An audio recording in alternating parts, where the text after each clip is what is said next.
We usually quote Job 22 and verse 28. It says, "You shall decree a thing, and it shall be established." While I was studying some days back, I read the Message translation, and it said, "You will decide what you want, and it will happen." And it was like, boom! In my head, I was like, I've never seen this, from this perspective before. You will decide what you want, and it will happen. There's a difference between declaration and a decree. The difference is authority. The two of them are announcements. The two of them are spoken words. The two of them are something you say, you proclaim, like a proclamation. But the difference is that a decree has the power of law behind it. A decree has authority behind it. But one thing I learned from this verse is that before we stand, many times when we are praying, we say, "I declare and I decree. I declare and I decree." Many times when we are saying, "I declare and I decree," all we are doing is we are declaring. We are just making an ordinary announcement.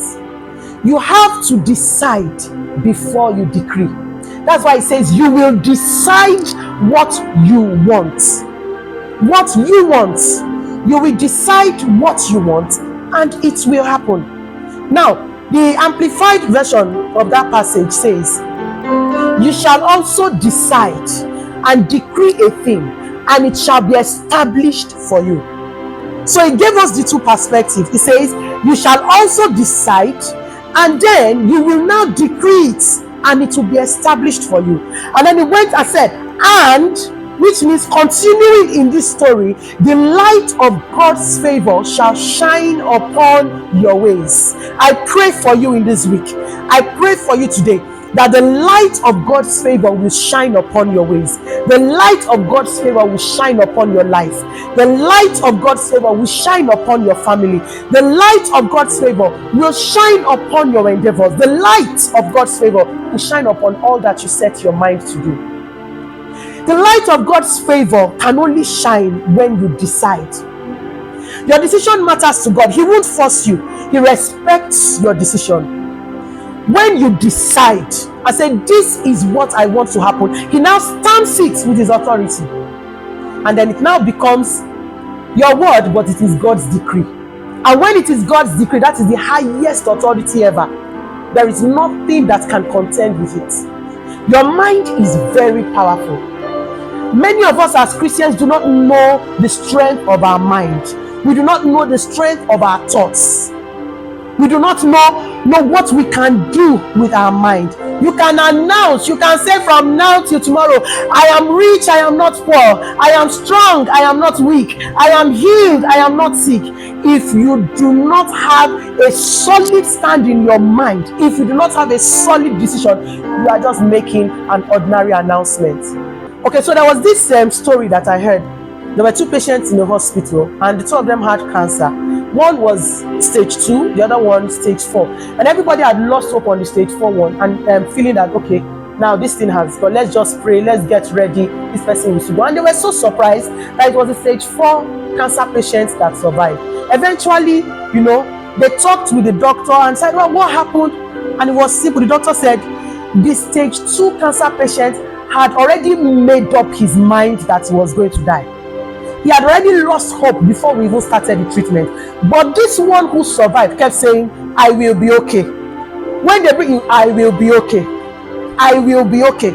He didn't even say anything about, oh, he had faith, or he was saying, "Jesus will heal me." He just said, he kept saying, "I will be okay." So that stage 4 cancer patient had made up his mind that he was going to be okay.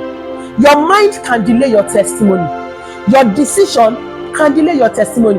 You can say it 1,000 times. If you have not made up your mind, it is a mere announcement. You are just declaring it.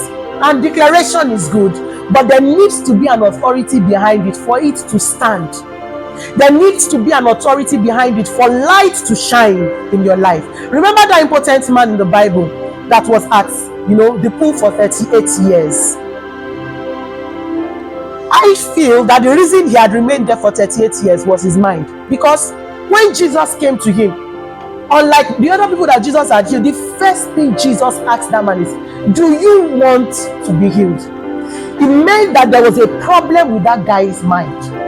It meant that in his mind, and truly, when Jesus asked him, the first thing, he couldn't even, when he had seen Jesus and he had seen that Jesus had healed many people, he couldn't even say, I want to be. The first thing that came out of his mind was, I can't.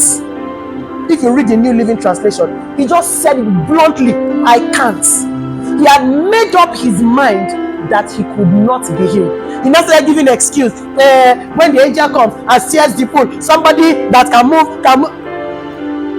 I believe that there were people who had worse situations than that impotent man, who had been healed in those 38 years.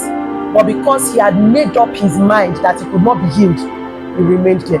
You will decide what you want in your family, and it will happen. You will decide what you want in your business, and it will happen. You will decide what you want in your marriage, and it will happen. You will decide what you want in your finances, and it will happen. You will decide what you want in your health, and it will happen. I want you to think of that aspect of your life that you are facing a challenge. I want you to think of that aspect of your life that has been a prayer point. And right now, as I speak to you, I want you to make a decision. I want you to tell yourself, I have had enough. I have stayed on this mountain for too long. I have remained in this situation for too long. I am making a decision. Enough is enough.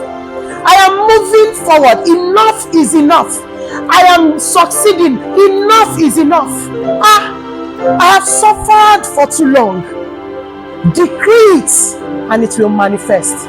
Like I said, make up your mind. The Bible says that as you have spoken to my ears, so shall I do. So speak it now. Because you have decided, speak it now. Speak it now. Speak it now. Speak it now. Speak it now. And by the authority in the name of Jesus, I speak to everything that you have spoken to. It stands.